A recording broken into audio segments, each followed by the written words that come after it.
What does a pan flute playing Greek god has to do with COVID-19?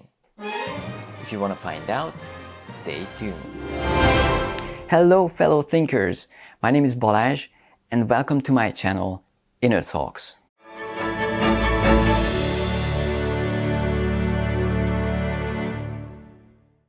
Now if you're new to my channel, which is very likely because this is my second video so far, then you can find my channel introduction video here, and there I explain what the concept is behind this channel.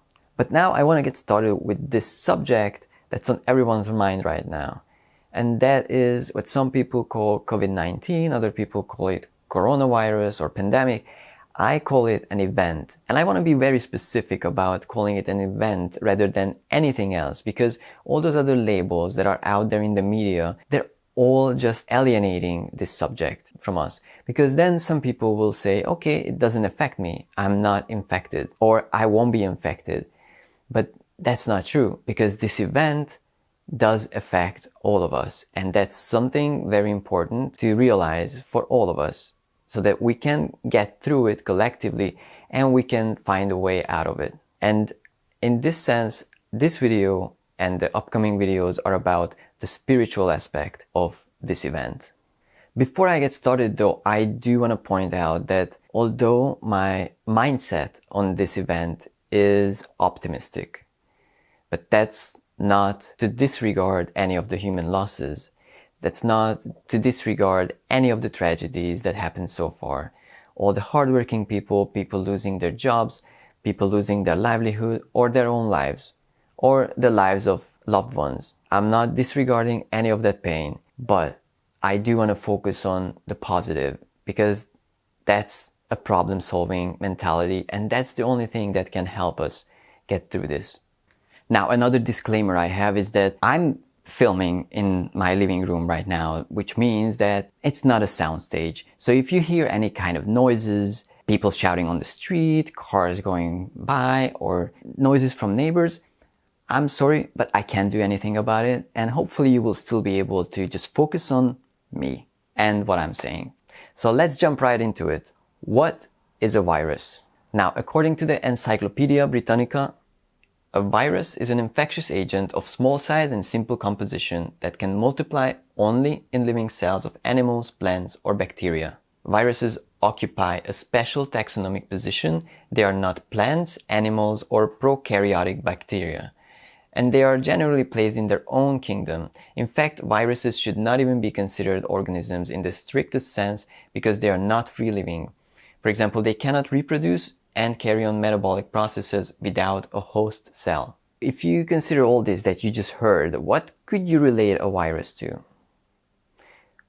Well, think of a viral video, for example. A viral video is very similar to a virus. That's probably why it's called a viral video.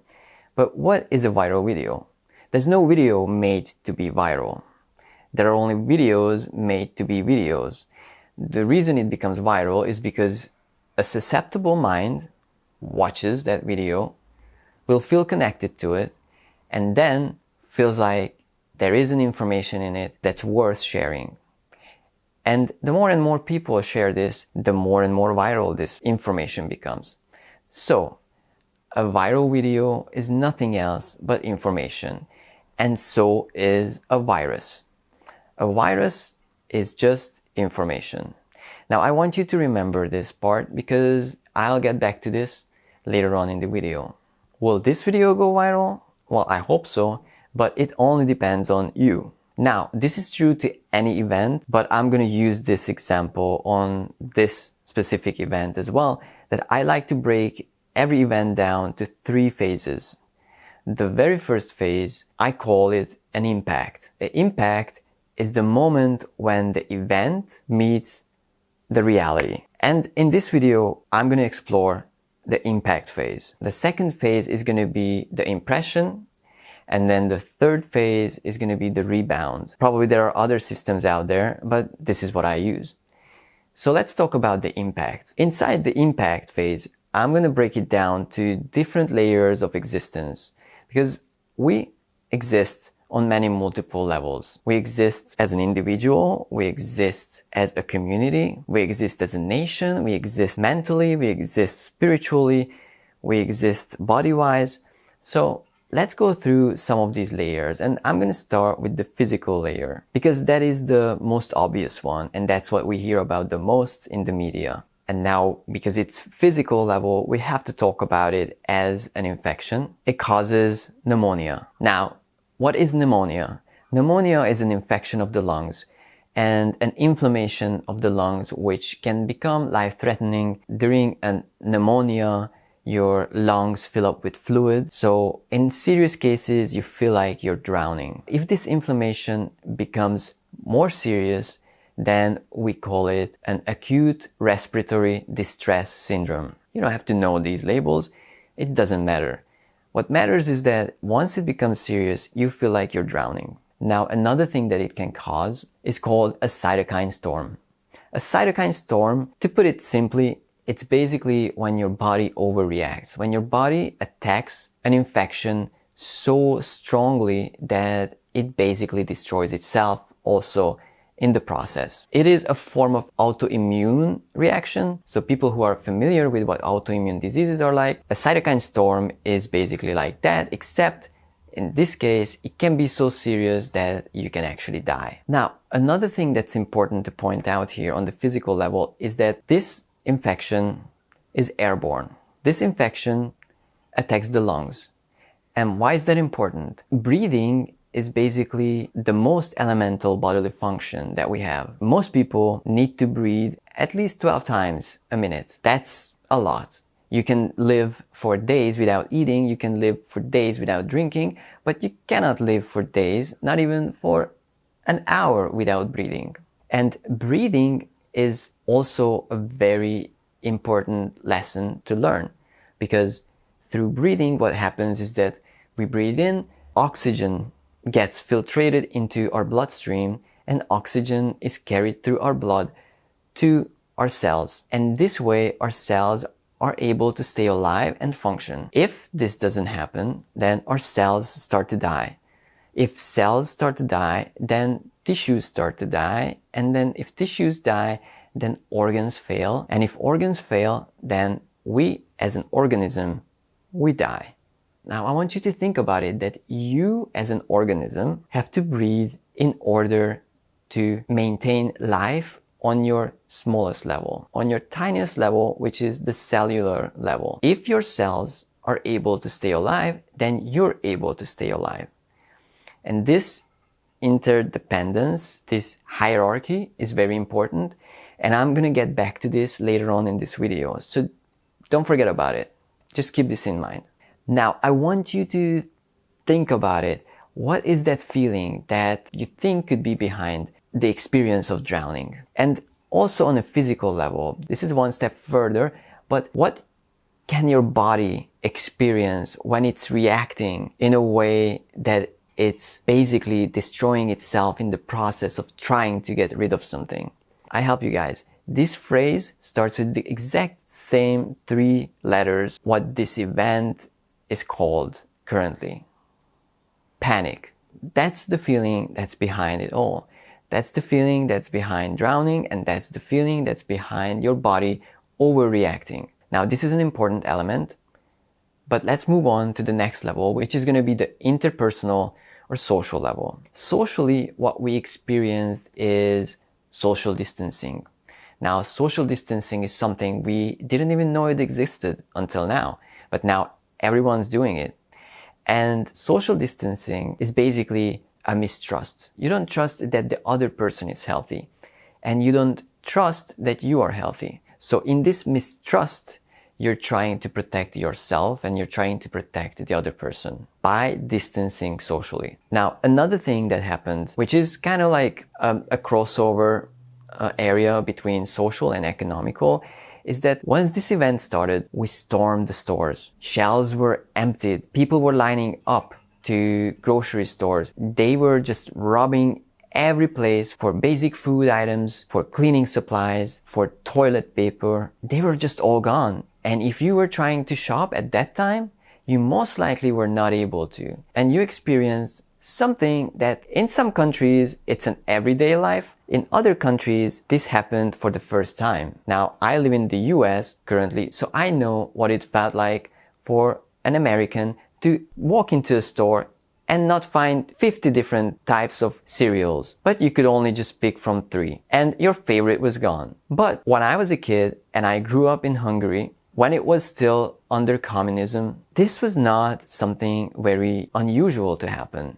We didn't have huge selections, and so it was more like what was available rather than what do I feel like. But let's not try to connect the dots and say like, oh, that's why communism is bad. But I do want to point it out that actually countries that have experienced a lack of supply before, they reacted less drastically.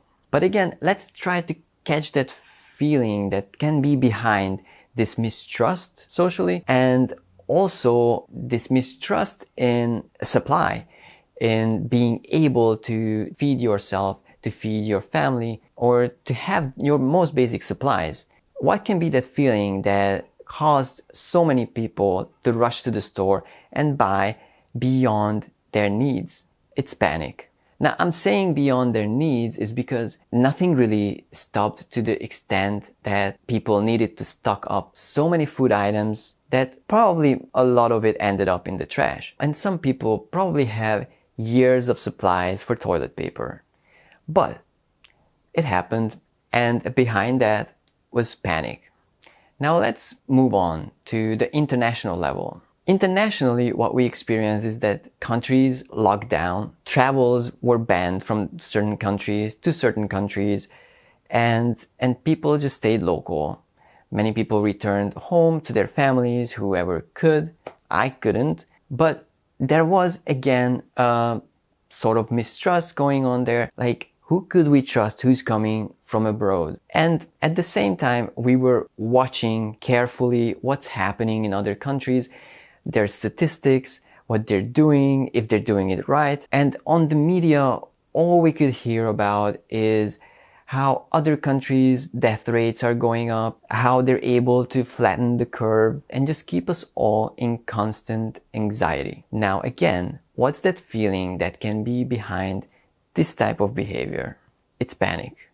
Now, on an economical level, stock markets plummeted, unemployment skyrocketed, people are depleting their resources and spending or overspending on things that they think are necessary. Governments are issuing relief packages to save the economy. So what is that feeling again that you can sense behind all this?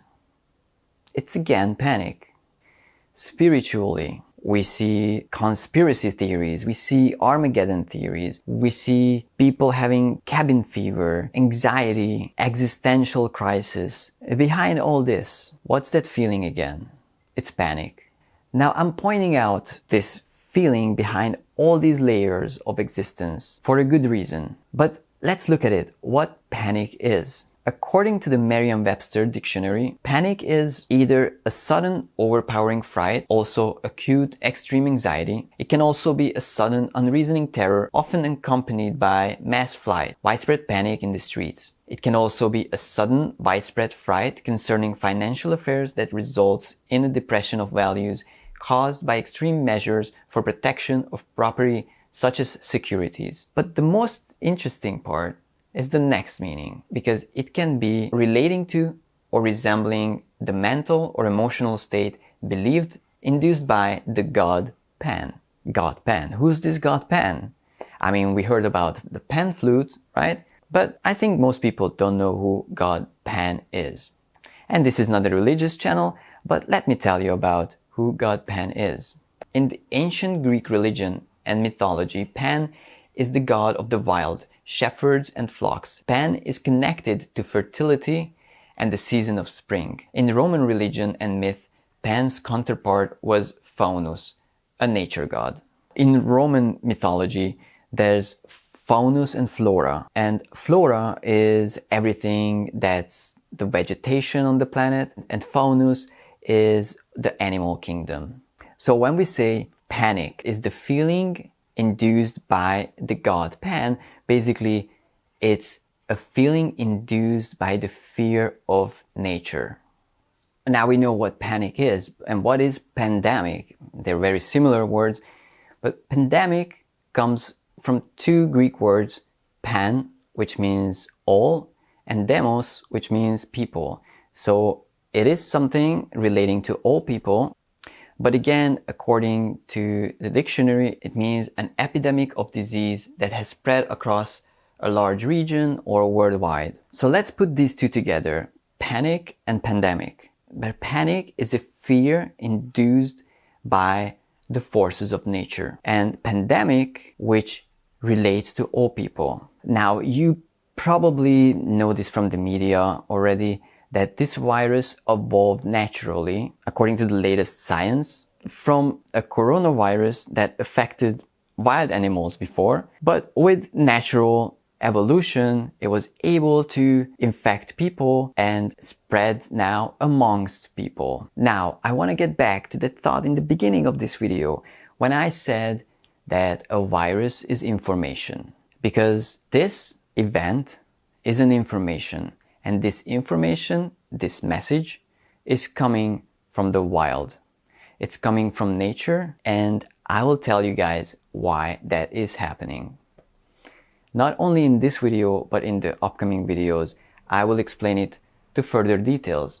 Now, it might not be obvious that behind this event, there is a fear of nature. But if you think about it, an infection is always a fear of nature, because it is something that we cannot rationalize. We cannot talk to it. We cannot make a deal with it. It's something that's coming at us from outside of us, from nature. So it is normal that our reaction, our initial reaction, the impact is panic. But there is a message here, because this information is not only relating to certain regions, it's not only relating to certain type of people, it's relating to all of us and affecting all of us. And we do have to look at it as a message from nature. Now, to connect the dots even more, I want you to understand that our planet, the Earth, is an ecosystem. We might not think of it as a living creature, but it is built up of living parts. And why is that important? Now, if you think back of what I said about breathing and that interdependence and interconnectedness that we experience through breathing, think of our planet similarly to your body. You breathe, and with that, you supply oxygen to your cells. Now, for example, I'm Balázs as all together, right? But the cell, for example, in my right leg, doesn't know that I exist. On its own consciousness level, it knows about its own life. It knows about maybe the surrounding cells, and maybe it has some kind of knowledge about the tissue that it's in. But it does not know about me. It does not know who Balázs is. And I don't know that cell either, other than it's in me and it's providing me with something, and I'm providing him with something, or her, or it. It doesn't matter. What matters is that that cell on its own consciousness level does not know anything about me. But we're dependent on each other. And if that cell one day decides to just grow on its own, start multiplying, take resources from the neighboring cells and the neighboring tissues, and it just goes crazy and starts spreading and goes to distant parts of my body, then it becomes a cancer. And why is this important? Because we as humans, we have completely disregarded our own environment. And we have become the cancer of this planet. Now, in our bodies, we're able to send enzymes to regulate certain processes on the cellular level, and we can even cause certain cells to die just with enzymes. These processes happen in our bodies naturally.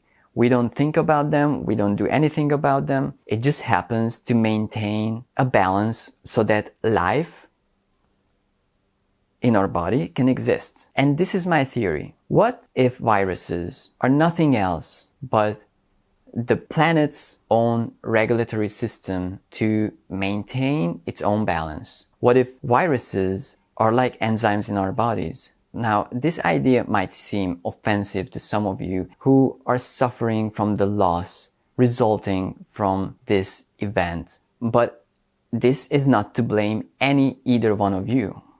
This is not to blame anyone specifically. It's to call the attention to something that we do collectively. And there's no doubt about it that collectively we have been destroying this planet. And like any other life form, it has its own right to protect itself, whatever way it's possible. And we know that some viruses can cause complete extinction of a certain species. Because look at what this virus, scratch that, what this event has been able to successfully push through so far. Air became cleaner, the waters became cleaner. Humans withdrew from nature, and nature was able to take over. Nature was able to take over areas where it was before, and we pushed them out. The planet knows better probably than we do, because we are not aware how much it is our own interest to keep our environment's interest in mind. And that is the message of this event. So how can we fight against this? How can we deal with a situation like this?